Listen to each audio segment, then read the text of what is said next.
Hello again, folks. Back here. Had this tablet, the Nexus 10, 32GB version, for over about 3 days or so. Just wanted to test it out for a few days before I talked about any more of it, see how it performed. And I have to say, it doesn't disappoint at all. It's a beautiful device. It served me well. I mean, I had the Nexus 7 for a while, and I loved it as far as, reading, the Kindle, books, stuff like that. But, if you want to watch videos, movies, surfing the web on Google Chrome, I mean, this is the guy to use.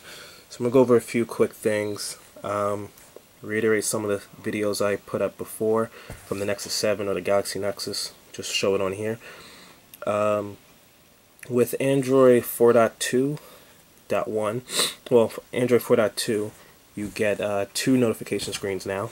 One on the left, which is the normal notification bar that we had before, and now on the right you have a lot of hotkeys, like rotation lock, Wi-Fi, airplane mode, Bluetooth, alarm clock, battery life settings, and brightness.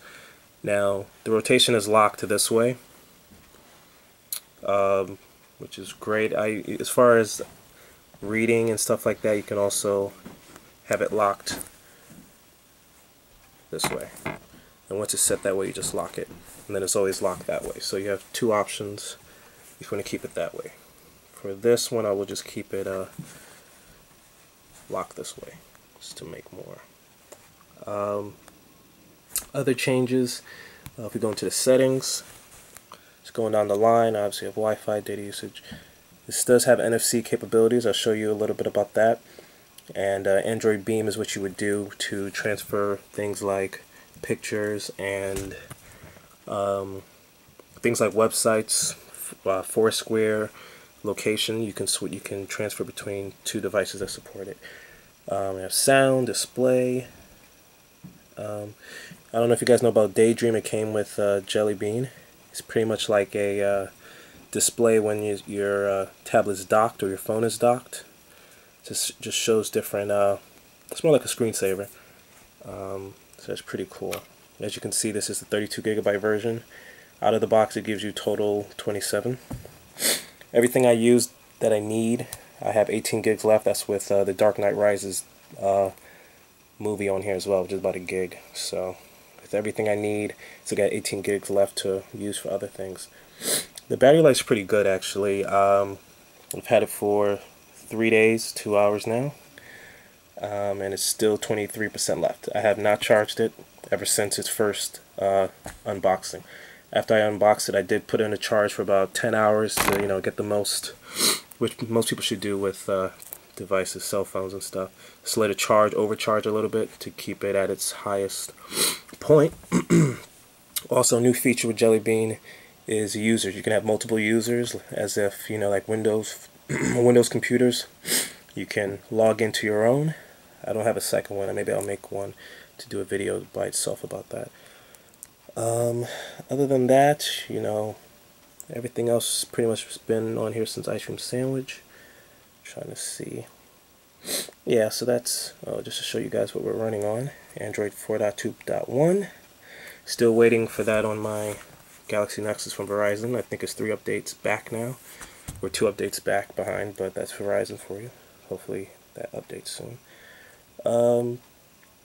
So the resolution is one of the biggest things people have been talking about. This has the highest resolution available for any tablet or cell phone, 2560 by 1600, which is even higher than the iPad 3rd generation and 4th generation.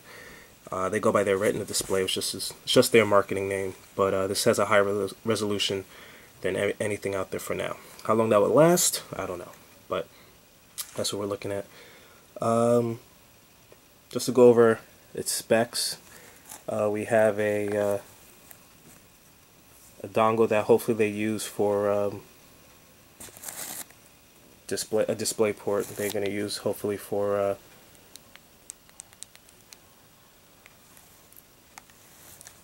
hopefully they use it for docking. It's a docking port that you would use for later on. Hopefully, I think the Nexus 7 is finally coming out with a display dock or whatever that you would use. You would hook it on and it would charge. We have a micro USB connection for charging, headphone jack, power button and volume rocker. And on the right side we have a micro HDMI to connect to your TVs and everything like that to play. It has a front megapixel, 1.9 megapixel. Oops, where are you?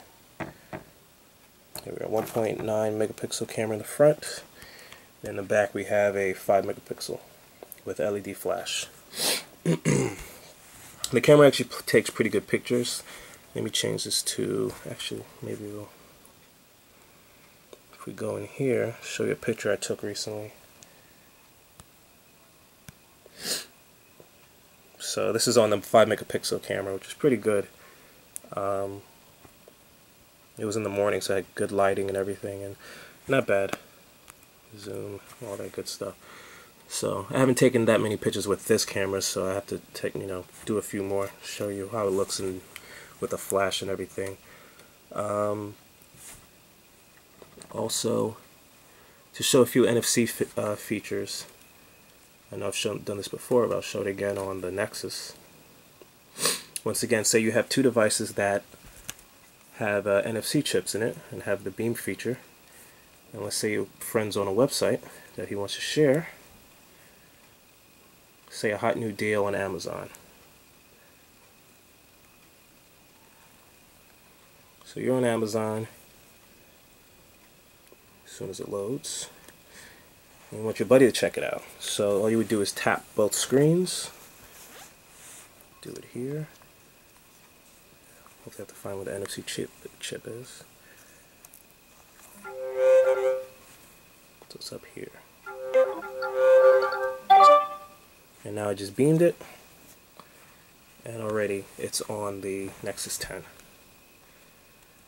So both are on there. On Jelly Bean, they actually allowed further things like pictures. I'm not sure about music yet. Maybe I'll try that, but for now I'm going to do it. I know as a fact. So let me pick a picture from here. Oh, okay, so here I was at the Barclays Center in Brooklyn. That's where the Brooklyn Nets play, even though the Knicks are better.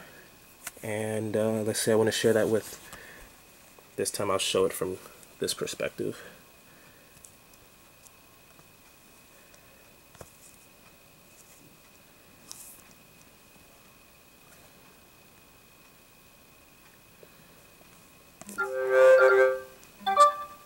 So now it says incoming beam.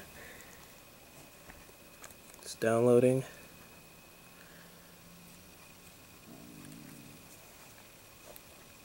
As soon as it finishes.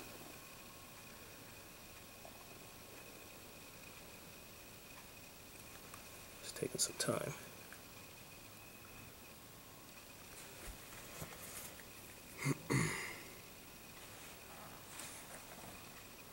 It's usually much faster. There we go. So now the beam is complete, and always. And now I have the picture on my tablet. It's usually much faster because I just did the Nexus to my Galaxy S3. It was like 5 seconds, but for some reason, maybe the wireless too far away. So that's another feature that's pretty cool. I showed you this on the Nexus 7, but the home screen now, which is locked, allows you to add, just unlock it, add certain widgets to the front like calendar, digital clock, Gmail.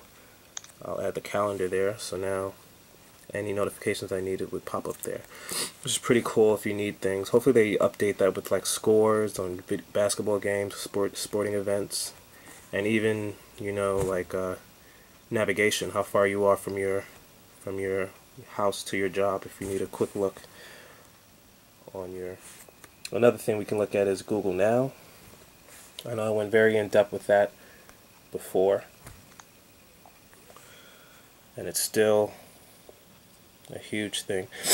Actually, I haven't seen this. Is pretty cool. I actually Googled on my computer a few hours ago Skyrim Dragonborn because I didn't know it came out today, and they have news about it on here, so that's pretty cool. Also, I had on here shipping. If you needed shipping on things, it pops up for you. So just a few things.